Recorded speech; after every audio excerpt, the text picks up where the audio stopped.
The dust from the stagecoach hadn't yet settled when Violet Montgomery stepped onto the streets of Silver Peak, Colorado Territory, in the autumn of 1876. With her father's weathered hat pulled low over her face and her curves hidden beneath baggy men's clothing, she clutched a leather-bound document that promised her a new beginning. Her heart hammered against her ribs as she practiced deepening her voice under her breath, knowing that the next few minutes would determine whether her desperate gamble would succeed or fail. "Vincent Montgomery," she muttered, testing the name she'd chosen for herself. Vincent Montgomery, homesteader. The Homestead Act had been her salvation when her parents' death left her alone and destitute back east. 160 acres to anyone willing to claim and work the land, but not to unmarried women on their own. The law had no place for someone like her. So Violet had made her choice.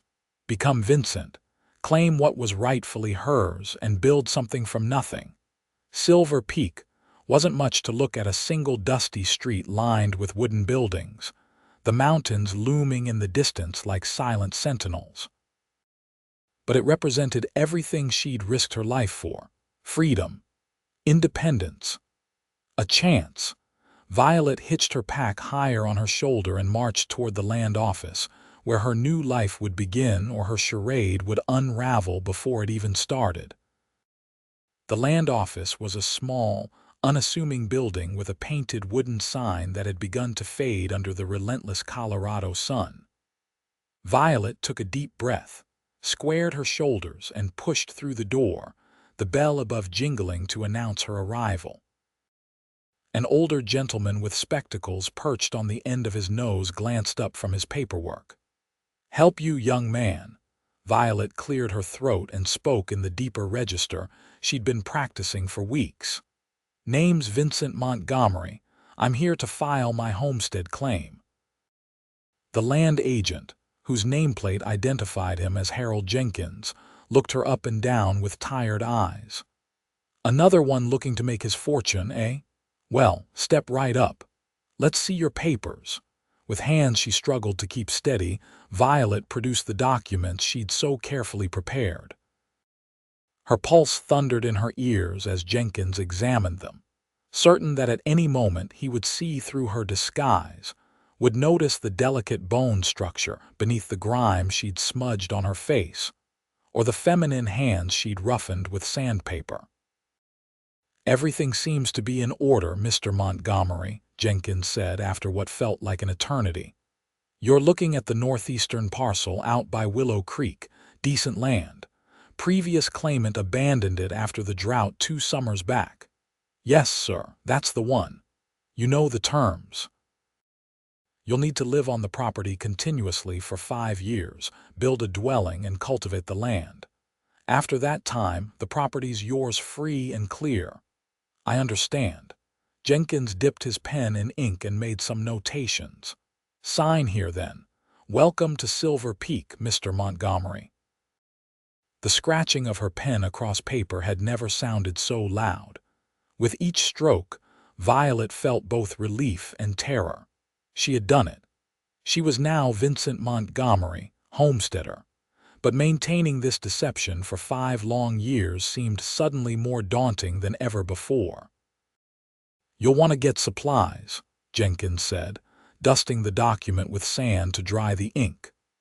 "Harrington's General Store has what you need, and I'd suggest hiring some help to get started.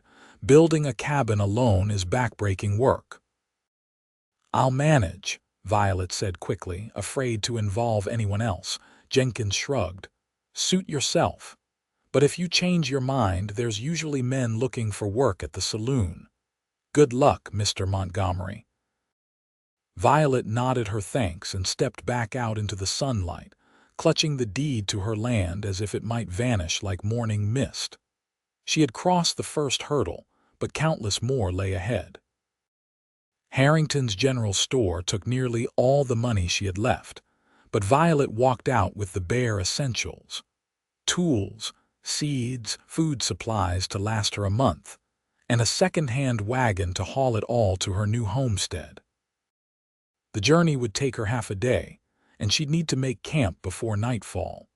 As she loaded the last of her supplies, a shadow fell across the wagon bed.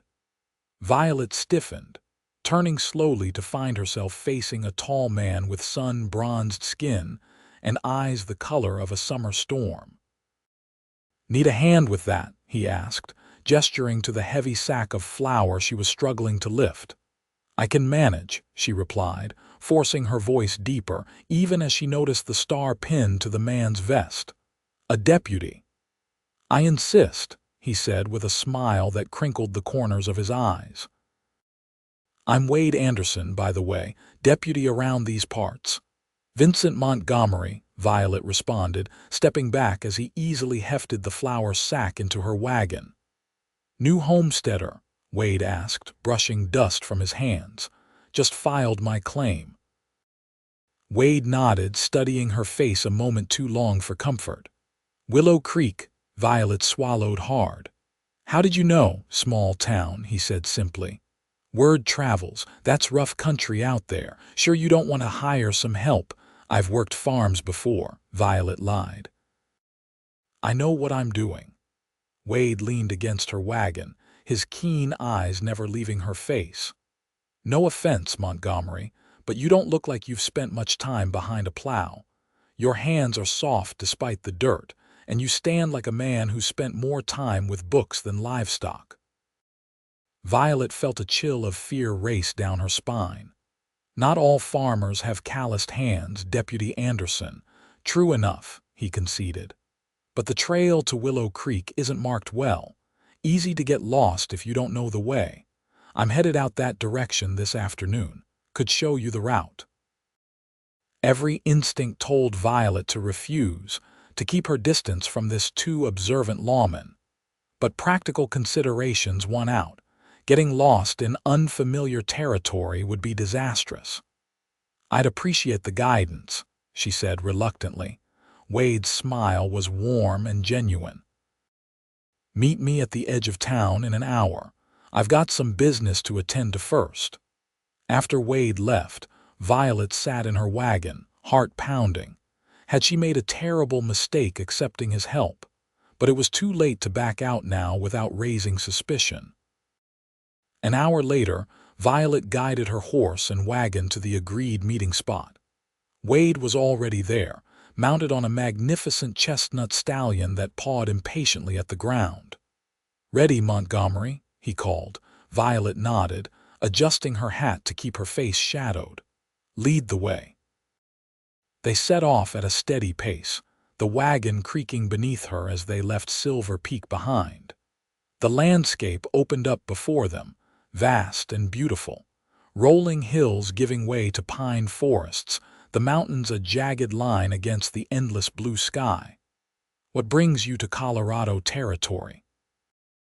Wade asked after they'd been traveling for a while. "Most homesteaders these days are heading for Kansas or Nebraska. Easier farming." Violet had prepared for such questions. "I prefer the solitude, and I've heard good things about the hunting in these parts." Wade nodded. "Hunting's good. But solitude can be dangerous for a man alone. Indians are mostly peaceful now, but there's still outlaws who prey on isolated homesteaders, and the winters." He shook his head. "They can be brutal." "I'm not afraid of hard work or hardship," Violet said truthfully. "No, I don't suppose you are," Wade said, giving her another of those penetrating looks that made her skin prickle with awareness. "Still, there's a difference between bravery and foolishness." They rode in silence for a while, Violet grateful for the respite from conversation. Every word she spoke was a potential trap, a chance to slip up and reveal herself. The sun was beginning to set when Wade pointed to a valley ahead.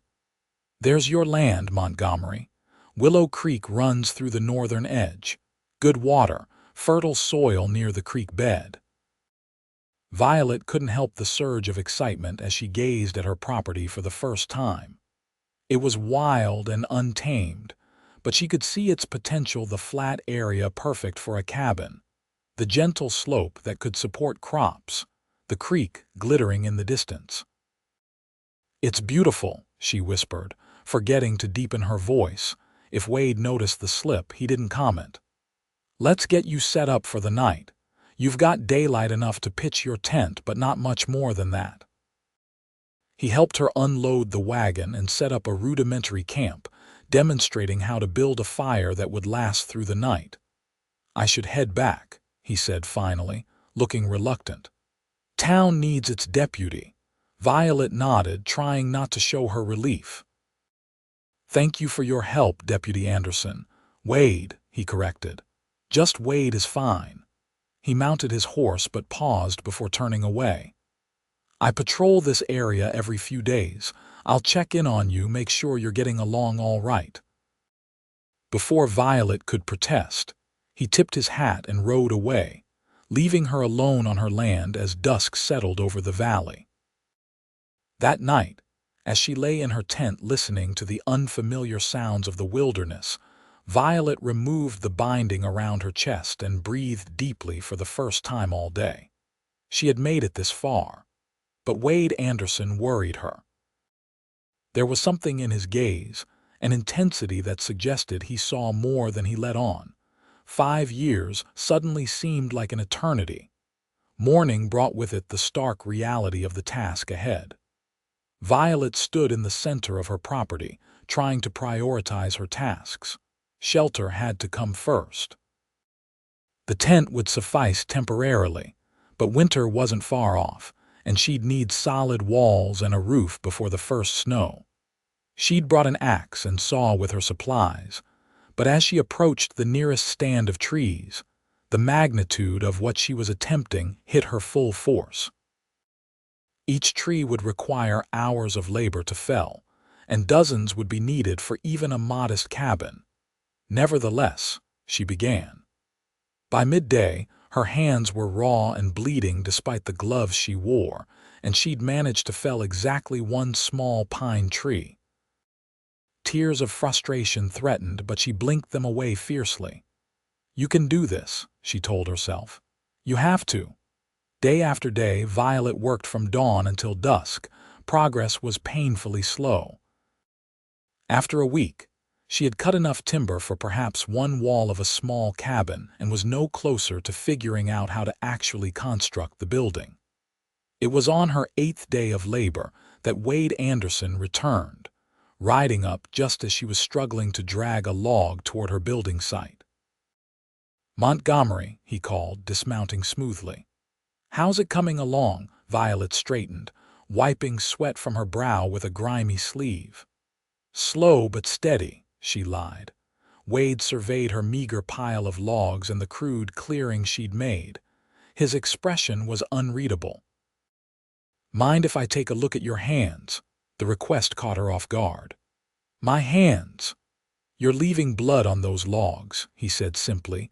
Violet glanced down and saw he was right. Her gloves were torn and stained dark with both dirt and blood. "It's nothing," she said, hiding her hands behind her back. Wade stepped closer. "Let me see." Something in his tone made refusal impossible. Reluctantly, Violet extended her hands, keeping her eyes fixed on the ground. Wade removed her gloves gently to reveal the raw, blistered skin beneath. His intake of breath was sharp. "This isn't nothing, Montgomery," he said quietly. "These need tending or they'll fester."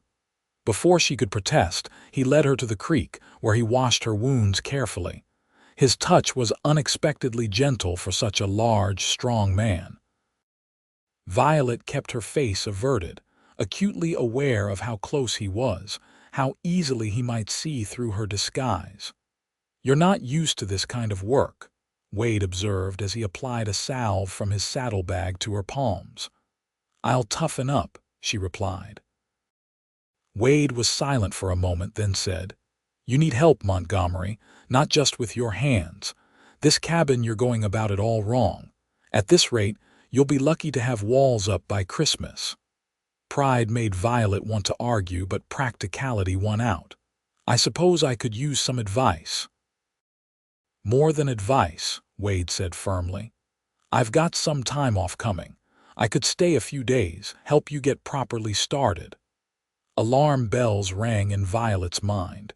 Having Wade around constantly would make maintaining her disguise nearly impossible. That's not necessary, it is, he interrupted. And it's not charity. Neighbors help neighbors out here. That's how it works. You'll do the same for someone else someday. Violet wanted to refuse, but the reality of her situation was undeniable. Without help, she would fail, would lose everything she'd risked so much to gain. All right, she conceded. A few days. Wade's smile was like the sun breaking through clouds. Good. I'll ride back to town now, get some supplies and my tools. Be back tomorrow at first light. True to his word, Wade returned the next morning with a packhorses laden with additional supplies and tools. He wasted no time in reorganizing Violet's entire approach to cabin building. First, we need proper foundation logs, he explained. Then we'll build a real logging sled to move the timber. The way you've been dragging them is killing both you and the wood. Under Wade's guidance, Violet found herself learning rapidly. He taught her the proper way to swing an axe to maximize force while minimizing strain, how to recognize good building timber, and the fundamentals of cabin construction. They worked side by side from sunrise to sunset, and despite her initial reservations, Violet found herself grateful for his presence. Wade was a patient teacher and seemed to know when to offer help and when to step back and let her do things herself. He never made her feel incapable, even when she made mistakes. Instead, he would simply demonstrate the correct technique again, his voice steady and encouraging. The cabin took shape with surprising speed. By the end of the first week, they had laid the foundation logs and begun to build the walls. Violet's hands, though still tender, were developing the beginnings of calluses. One evening, as they sat by the fire after a long day's work, Wade passed Violet a cup of coffee and studied her face across the flames. "You're not what I expected, Montgomery," he said quietly. Violet's pulse quickened. "How so?" "Most men who come out here looking for land are rough sorts, farmers or ranchers who have worked the earth their whole lives. You're—" He searched for the word, different. "Different isn't always bad," Violet countered, trying to keep her voice steady. "No," Wade agreed, his eyes never leaving her face. "It isn't." The intensity of his gaze made her look away first. There was something in the way he looked at her that suggested he was seeing not Vincent Montgomery, but someone else entirely. The next day brought a dramatic change in the weather. Dark clouds rolled in from the mountains, and by midday, rain was falling in sheets. They were forced to abandon work on the cabin and take shelter in Violet's tent, which suddenly seemed impossibly small with Wade's large frame crowded inside. "Storm might last a while," Wade said, water dripping from his hat as he ducked inside. "Good thing we got the roof frame up yesterday. Once this passes, we can get the rest of the covering on." Violet nodded, painfully aware of how close they were sitting. In the confined space, it was difficult to maintain the distance that had helped her preserve her secret. "You should get those wet clothes off," Wade said practically. "Hypothermia is a real danger up here, even in autumn." Violet froze. "I'm fine." Wade gave her a strange look. "At least take off that soaked jacket. I've got a dry blanket in my pack." When she still hesitated, Wade's expression shifted to one of concern. "Are you injured somewhere you haven't told me about?" "No, I just—" Violet struggled for an explanation. "I prefer to keep to myself." Understanding dawned in Wade's eyes, followed by something that looked remarkably like compassion. "We all have our secrets, Montgomery, but catching pneumonia won't help you keep yours." He turned his back deliberately. "I won't look. Just change into something dry." With shaking hands, Violet quickly removed her sodden jacket and shirt, replacing them with a dry flannel one, careful to keep the binding around her chest secure despite the discomfort. "Done," she said when she was decent again. Wade turned back and handed her a thick wool blanket. Their fingers brushed in the exchange, and Violet felt a jolt of awareness that had nothing to do with fear of discovery and everything to do with the man himself. "Thank you," she said softly. "You're welcome," he replied, his voice equally quiet. For a moment, they simply looked at each other, the sound of rain on canvas the only noise. Wade cleared his throat and looked away first. "Tell me about yourself, Montgomery. What made you decide to stake everything on a piece of wild Colorado land?" It was the question Violet had been dreading, yet somehow, in that moment, with rain surrounding them and Wade's honest gaze upon her, she found herself wanting to tell him something close to the truth. "I lost my family," she said carefully. "There was nothing left for me back east. No future. This land represents a chance to build something that's truly mine." Wade nodded slowly. "I understand that feeling. After the war, I couldn't settle back into my old life. Everything had changed, most of all me. I drifted west until I found Silver Peak. Something about this place felt like it could be home." "The war changed a lot of things," Violet agreed, thinking of her father who had never been the same after returning from the battlefield. "For everyone." "Were you too young to fight?" Wade asked. Violet realized her mistake immediately. A man her apparent age would have been old enough to serve in the latter years of the Civil War. "I wanted to," she improvised quickly. "But my father was ill. I was needed at home." Wade seemed to accept this. "Family comes first. I respect that." The conversation shifted to safer topics after that: the best crops for the region, hunting techniques, the history of Silver Peak. Wade was well-read and thoughtful, surprising Violet with his knowledge of literature and politics. "You're an educated man," she observed. "How did you end up a deputy in a frontier town?" Wade smiled ruefully. "My father was determined I'd be a lawyer. I made it through 2 years of study before realizing I'd rather face a firing squad than spend my life in courtrooms. The badge was a compromise. I get to uphold the law without wearing a suit." Violet laughed, a genuine sound that she immediately tried to deepen into a more masculine chuckle. But something in Wade's expression made her wonder if she'd failed to disguise it properly. The rain continued all night and into the next day. Confined in the tent together, Violet found it increasingly difficult to maintain her disguise. Each moment felt like walking a tightrope, yet paradoxically, she also found herself more at ease with Wade than she'd been with anyone since her parents died. By the third day, the rain finally stopped. They emerged from the tent to find the world washed clean, the mountains in the distance sharp against the clear blue sky. The logs they'd prepared were soaked, but Wade assured her they would dry quickly in the sun. "We've lost some time," he said, surveying their work site, "but nothing we can't make up." They fell back into their routine, working side by side to build the cabin walls higher. Wade showed her how to notch the logs properly so they would fit together snugly, minimizing the chinking that would be needed later.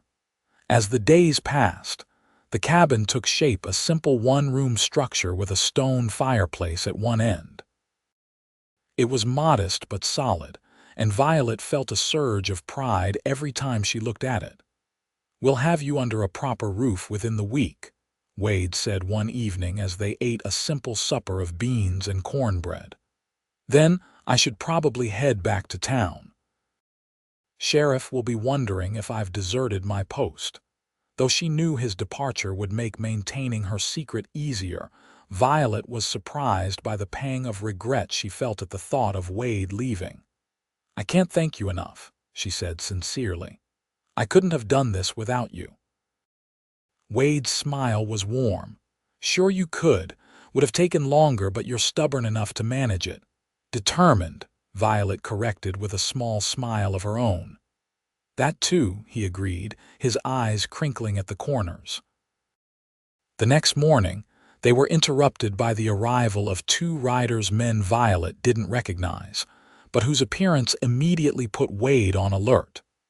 "Stay behind me," he murmured, moving subtly to place himself between Violet and the newcomers. "Well, look what we have here," called the first rider, a wiry man with a pockmarked face. "Deputy Anderson, far from home." "Reese," Wade acknowledged coolly. "Thought you and Harlow were keeping to the other side of the mountains these days." The second man, larger and more weathered, spat tobacco juice onto the ground. "Just passing through, lawman. Heard there was a new settler out this way. Thought we'd be neighborly and introduce ourselves." Wade's posture remained casual, but Violet noticed his hand had drifted closer to his gun. "Mr. Montgomery is under my protection, boys. Whatever business you think you have here, I suggest you take it elsewhere." Reese's smile didn't reach his eyes. "Protection, is it? Since when do deputies serve as hired hands?" "Since it's my business what I do with my time off," Wade replied evenly. "Now, state your purpose or move along." The tension in the air was palpable. Violet could sense that these men were dangerous, the kind who preyed on isolated homesteaders, as Wade had warned her about when they first met. "Just being friendly," Harlow said, his gaze shifting to Violet with an interest that made her skin crawl. "Nice piece of land you got here. Shame if anything were to happen to it." Wade took a step forward, his hand now resting openly on his holstered gun. "That sounds remarkably like a threat, Harlow. Care to clarify?" For a long moment, the four of them stood frozen in a silent standoff. Finally, Reese laughed, though the sound held no humor. "No threats, deputy, just making conversation." He tipped his hat mockingly. "We'll be seeing you around, Montgomery, count on it." The two men wheeled their horses and rode away, but Violet could feel the implicit threat lingering in their wake. "Who were they?" she asked when they were out of sight. Wade's expression was grim. "Trouble. Reese and Harlow have been operating in this area for years. Theft, extortion, worse. They target isolated homesteaders, demand protection money. Those who refuse often find their livestock slaughtered or their crops burned. Why hasn't someone arrested them?" "No witnesses willing to testify," Wade said, frustration evident in his voice. "And they're careful to stay just on the right side of the law when anyone's watching. But make no mistake, they're dangerous men." Violet looked in the direction the riders had disappeared. "They'll be back, won't they?" "Yes," Wade confirmed, "but not while I'm here, and I think my stay just got extended." "You can't stay indefinitely," Violet pointed out. "You have responsibilities in town." Wade's expression was resolute. "I'll work something out with the sheriff." "Those two showing up here is no coincidence, Montgomery. They've had their eye on this parcel for a while, probably hope to claim it themselves eventually. They won't take kindly to you settling here." The thought of facing those men alone after Wade left sent a chill through Violet, but she straightened her shoulders. "I'm not giving up my land because of a couple of bullies." Wade's smile was unexpected and genuine. "I believe you, but that doesn't mean you have to face them alone. Out here, we look out for each other." They returned to their work, but the mood had shifted. Wade was more vigilant now, his eyes frequently scanning the horizon as they continued building the cabin. Violet found herself doing the same, the peaceful feeling of the past days replaced by a sense of being watched. That night, Wade insisted on taking the first watch while Violet slept. "This is unnecessary," she protested. "They won't come back so soon." "Maybe not," Wade agreed. "But I'll sleep better knowing for sure. Get some rest, Montgomery. I'll wake you in a few hours." Reluctantly, Violet retreated to her tent. She was more tired than she wanted to admit, the long days of physical labor taking their toll. Despite her concerns, she fell asleep almost immediately. She woke to the sound of Wade's voice, low and urgent. "Montgomery, wake up. Someone's coming." Instantly alert, Violet scrambled out of the tent to join Wade, who was crouched near the dying fire, his gun drawn but held low. "How many?" she whispered. "Just one, I think," Wade replied. "Coming from the east, riding slow, not trying to sneak up on us." The moon was bright enough to illuminate the figure approaching on horseback. As it drew closer, Violet could make out the silhouette of a solitary rider. "Hello, the camp," called a familiar voice. "Deputy Anderson." "It's Sheriff Mills." Wade relaxed slightly but didn't holster his weapon until the rider came fully into view, an older man with a silver mustache and the same star badge that Wade wore. "Sheriff," Wade greeted him. "What brings you out this way in the middle of the night?" Sheriff Mills dismounted with a grunt. "Trouble in town. Reese and Harlow got drunk at the saloon, started running their mouths about the new settler out by Willow Creek, said they were going to pay a visit tomorrow. Thought you should know." Wade's jaw tightened. "They were already here earlier today." The sheriff's bushy eyebrows shot up. "Were they now? Any trouble? Just threats? Veiled ones?" Mills nodded grimly. "That's their way. Test the waters first, see if there's easy pickings. When that doesn't work, they get more direct." He glanced at Violet. "This the homesteader, Vincent Montgomery," Violet said, stepping forward to shake the sheriff's hand, grateful for the darkness that helped conceal her features. "Pleasure, Mr. Montgomery. Sorry about the circumstances." The sheriff turned back to Wade. "I've had enough of those too. Got word they robbed a stagecoach over in Summit County last month. If we can catch them in the act of something here, we might finally have enough to put them away for good." "You're suggesting we use Montgomery as bait," Wade said, his voice hard. "Not exactly," Mills replied. "But if they're planning something, this might be our best chance to catch them red-handed. I can have a couple of men positioned nearby. When they make their move, we'll be waiting." Wade didn't look convinced. "It's too risky." "I'll do it," Violet interjected, surprising both men. "If it means getting those criminals off my land permanently, I'm willing." The sheriff studied her for a moment, then nodded. "Brave man, but Wade's right, it's not without risk." "Life out here is risky," Violet pointed out. "I'd rather face this threat head-on than spend years looking over my shoulder." After some discussion, they formulated a plan. The sheriff would return to town and gather a small posse. They would position themselves out of sight but close enough to respond quickly when Reese and Harlow made their move. "Try to get them to incriminate themselves," Mills advised before departing. "The more they say, the stronger our case." After the sheriff left, Wade turned to Violet, his expression troubled. "You don't have to do this." "Yes, I do," she replied firmly. "This is my land. I won't be driven from it by fear." Wade studied her face for a long moment. "You're a surprising man, Montgomery." "So I've been told," Violet said with a faint smile. The rest of the night passed quietly. They took turns keeping watch, though neither slept much. At dawn, they resumed work on the cabin as if nothing had changed, though both were hyper-aware of their surroundings. Mid-morning, Wade suddenly stiffened, his hand going to his gun. "They're coming," he said quietly. "Remember the plan. Let me do most of the talking, and if things go wrong, they won't," Violet interrupted, though her heart was racing. Reese and Harlow approached openly this time, not bothering to disguise their intentions.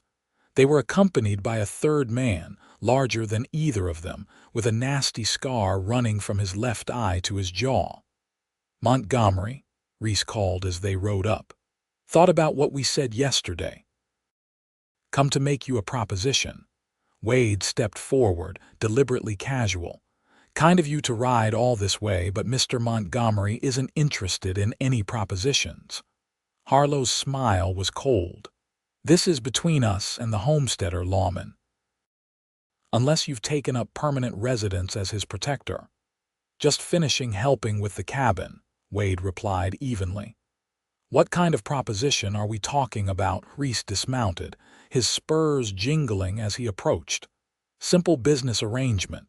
Land out here can be dangerous. Fire, theft, accidents. He shrugged. For a small monthly payment, say $20, we ensure nothing bad happens to Mr. Montgomery or his property. And if I decline? Violet asked, forcing her voice to remain steady. The scarred man spoke for the first time, his voice a low rumble. Then we can't guarantee your safety. Terrible things happen to folks who don't understand how things work around here. That sounds remarkably like extortion, Wade observed. Call it what you want, Reese said. We call it insurance. So what'll it be, Montgomery? $20 a month for peace of mind, or what? Violet challenged. You'll burn my cabin, kill my livestock, murder me in my sleep. Reese's face hardened. You've got a smart mouth for a man in your position.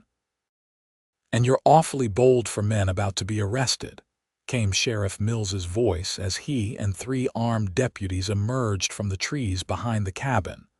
What followed was chaos. Reese went for his gun, only to find Wade's already drawn and pointed at his chest. Harlow made a break for his horse, but was cut off by one of the deputies. The scarred man managed to fire a shot that splintered wood inches from Violet's head before another deputy tackled him to the ground. In less than a minute, it was over. All 3 men were disarmed and in custody, their hands bound behind their backs. You set us up, Reese snarled at Violet. You did that yourself, Sheriff Mills replied, securing the last set of handcuffs. Extortion, attempted murder, and I suspect when we search your belongings, we'll find evidence connecting you to that stagecoach robbery. Your days of terrorizing honest settlers are over. As the prisoners were led away, Violet felt a wave of relief so profound her knees nearly buckled. Wade steadied her with a hand on her elbow. You all right? He asked quietly. She nodded, unable to speak for a moment. That was brave, Wade continued. Foolish maybe, but brave. Sheriff Mills approached them, looking pleased. Good work, both of you. Those 3 have been a thorn in my side for years. With what we heard today and the shot they fired, we've finally got enough to put them away for a long time. Glad to help, Sheriff, Violet managed. Mills turned to Wade. I need to get these prisoners back to town. You coming? Wade glanced at the half-finished cabin, then at Violet. Think I'll stay a few more days if that's all right. We're close to getting the roof on. The sheriff nodded knowingly. Take the time you need, deputy. Town can manage a little longer. With a tip of his hat to Violet, he mounted his horse and rode after his deputies and their prisoners. Alone again, Violet and Wade returned to their work in silence. There was a new ease between them, born of shared danger weathered together. Yet Violet also sensed something else, tension, an awareness that had nothing to do with threats from outlaws and everything to do with the man working beside her. That evening, as they sat by the fire, Wade finally broke the comfortable silence. You know, he said slowly, I've been thinking about what happens when the cabin is finished. Violet looked up from the coffee she was brewing. What do you mean? I mean, those 3 are locked up, but there will be others. Homesteading alone is a hard life, Montgomery, dangerous. I'm tougher than I look, Violet said, though her voice lacked conviction. Wade's smile was gentle. I know you are, but there's a difference between tough and foolhardy. He paused, seeming to choose his words carefully. I've enjoyed these weeks working with you, more than I expected to. Violet's heart began to beat faster. I've enjoyed it too. Have you ever considered? That is, would you be opposed to having a partner, Someone to share the work, the risks, the rewards. Violet stared at him, momentarily speechless. Was he suggesting what she thought he was? Wade continued, his usual confidence giving way to uncharacteristic uncertainty. I know it's sudden and unconventional, but out here, people make their own rules, their own arrangements. Wade, Violet began, not knowing how to respond. I don't think you understand. I understand perfectly, he interrupted quietly. I have for some time now, Violet. The sound of her real name on his lips sent a shock through her entire body. She froze, unable to breathe, unable to think. How? How long have you known? She finally whispered in her natural voice. Wade's expression was gentle. Since the first day, I think, maybe not consciously, but something about you didn't fit the story you were telling. The way you moved, spoke, looked at the world. He shrugged. I've spent my life observing people. You were different.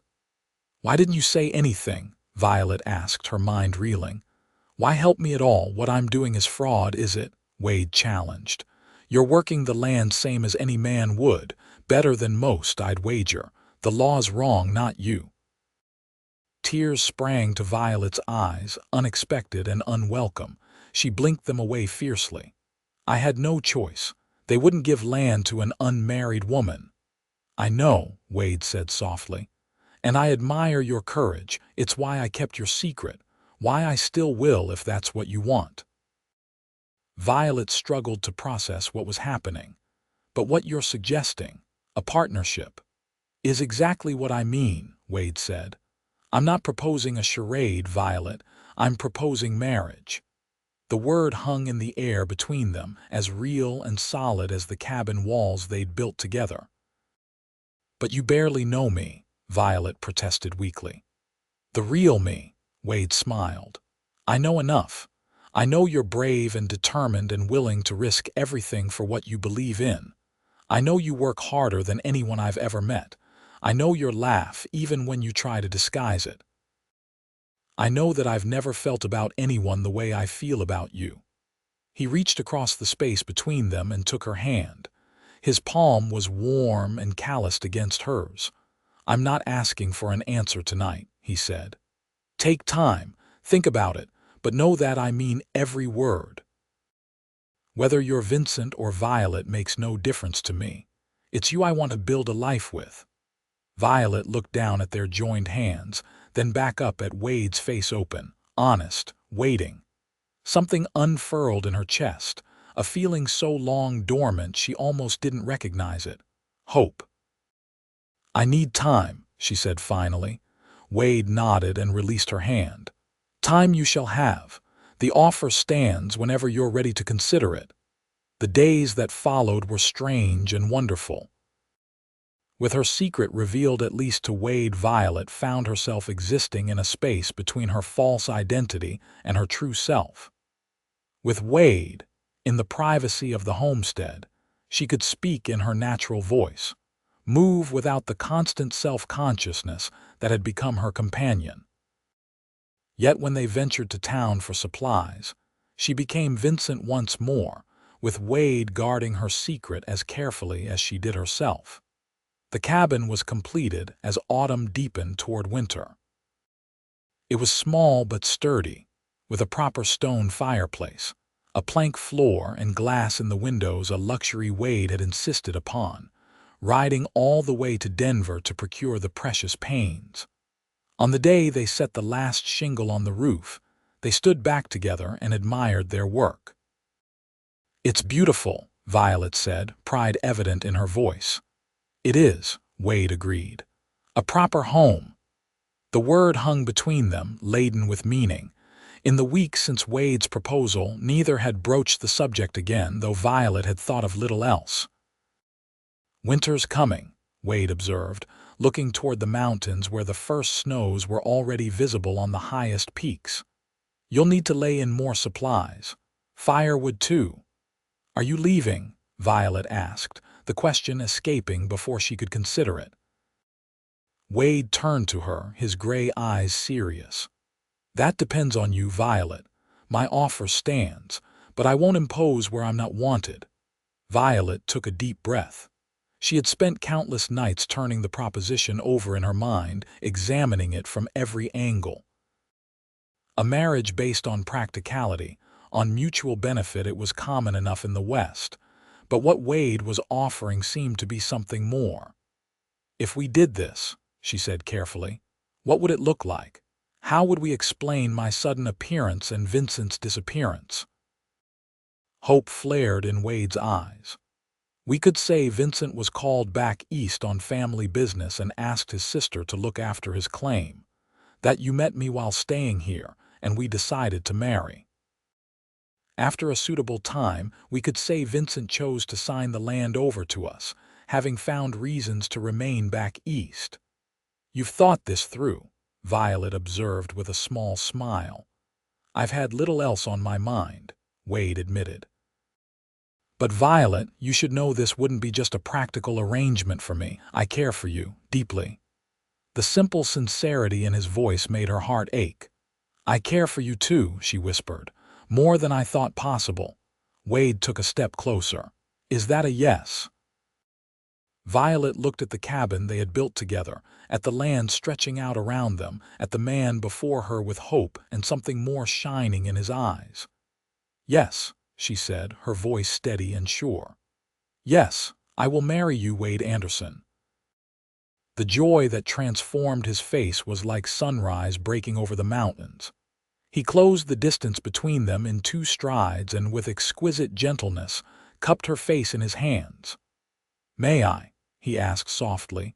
Violet nodded, unable to speak past the lump in her throat. Wade lowered his head and kissed her, a kiss so tender and reverent it brought tears to her eyes. When they finally parted, Wade rested his forehead against hers. "We'll make this work," he promised. "Together." "Together," Violet echoed, and for the first time since setting foot in Silver Peak, she felt as though she had truly found home. Their plan unfolded with a smoothness that sometimes amazed Violet. Wade returned to town with news that Vincent Montgomery had received word from back east, a family emergency requiring his immediate attention. His sister, Violet, would be arriving to look after his claim while he was gone. A week later, Violet rode into Silver Peak as herself for the first time, wearing a dress she'd secretly carried in the bottom of her trunk all this time. The transformation was more profound than she'd anticipated. After months of binding her curves and deepening her voice, simply being herself felt foreign, almost frightening. Wade met her at the edge of town as planned, playing the role of concerned deputy escorting a lady to her brother's homestead. The curious eyes of the townspeople followed them, but no one seemed to connect the slight, auburn-haired young woman with the quiet, reserved young man who had filed a land claim months before. Their courtship, for appearance's sake, was proper but swift. Within a month, Wade had formally proposed and Violet had accepted. The town, hungry for any romance or excitement, embraced their story wholeheartedly. They were married in early December in Silver Peak's small church. Sheriff Mills gave the bride away and Mrs. Harrington from the general store organized a modest reception at the town hall. If anyone thought the courtship unusually brief, the hardships of frontier life where practical partnerships were often as valued as love matches provided ample explanation. Their first winter as husband and wife tested them in ways neither had anticipated. The snows came early and heavy, frequently cutting them off from town for weeks at a time. They learned each other's habits, preferences, and temperaments in the enforced intimacy of the small cabin. They had their disagreements, of course. Wade was sometimes too protective, forgetting that Violet had managed on her own before he came into her life. Violet occasionally retreated into independence, finding it hard to trust that she could truly lean on someone else after so long alone. But with each challenge weathered together, their bond deepened. Wade taught Violet to hunt, to read weather patterns, to break horses. Violet showed Wade her knowledge of herbs and plants, taught him to cook dishes from her mother's recipes, read aloud to him in the evenings from the books they'd brought from town. And at night, in the warmth of their shared bed, they discovered each other in the most intimate ways, their love expressed in touches and whispers and silent understanding. Spring arrived with a riot of wildflowers across the valley and new possibilities. With the weather warming, they began to expand their operations, adding a small barn for the livestock Wade had acquired and preparing fields for planting. One evening, as they sat on the porch watching the sunset paint the mountains in gold and purple, Violet turned to her husband with a smile. "I have news," she said softly. Wade raised an eyebrow. "Good news, I hope." "The best," Violet replied, taking his hand and placing it gently over her still flat stomach. "We're going to have a child." The wonder and joy that transformed Wade's face was something Violet knew she would remember all her days. He gathered her into his arms with a whoop of delight that echoed across the valley. "A baby," he said, his voice thick with emotion. "Our baby." That autumn, as the aspen trees turned to gold, Violet gave birth to a son they named William, after Wade's father.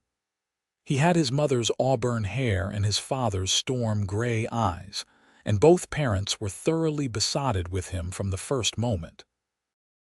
As the years passed, their homestead flourished. The original cabin was expanded, room by room, as their family grew. A daughter, Emma, joined them 2 years after William, followed by twins James and Catherine 3 years later. Wade eventually left his deputy position to work their land full-time. They added cattle, then horses, building a reputation for breeding some of the finest stock in the territory. Violet's herb garden expanded into a small business, supplying remedies to the growing population of Silver Peak and surrounding areas. The fiction of Vincent Montgomery faded as the years passed. After the required 5 years, the land officially became theirs. The deed recorded under both their names, one of the first in the territory, to recognize a woman's right to own property jointly with her husband. On the 10th anniversary of the day Wade had first shown her to her land, they sat together on the porch of their now substantial home, watching their children play in the yard with the dogs. "You ever regret it?" Wade asked suddenly. "The deception, the risk you took?" Violet considered the question seriously. "No," she said finally. "Without it I wouldn't have this land, wouldn't have met you, wouldn't have our children." She leaned her head against his shoulder. "Every choice led me here. How could I regret any of it?" Wade pressed a kiss to her hair. "You were the bravest person I'd ever met, you know. That day I first saw you in town, trying so hard to be Vincent Montgomery. Something about you called to me even then. And yet you let me maintain the charade for weeks," Violet teased. "Watching me struggle with that axe." Wade laughed. "You were doing fine. Better than most men I know would have. Besides, I was trying to figure out why a woman would go to such lengths. Once I understood, how could I not admire you for it? And now," Violet asked, "do you still admire me, Wade Anderson, after all these years?" Wade turned to face her fully, his expression serious. "Admire you? Violet, I fall more in love with you with each passing day. You are the heart of this place, the center of our family. Everything I have, everything I am that's worthwhile is because of you." Tears pricked at Violet's eyes. "I love you too, more than I could ever say." From the yard came the sound of their children's laughter, bright and clear in the mountain air. The sun was setting behind the peaks, casting long shadows across the land they had tamed together.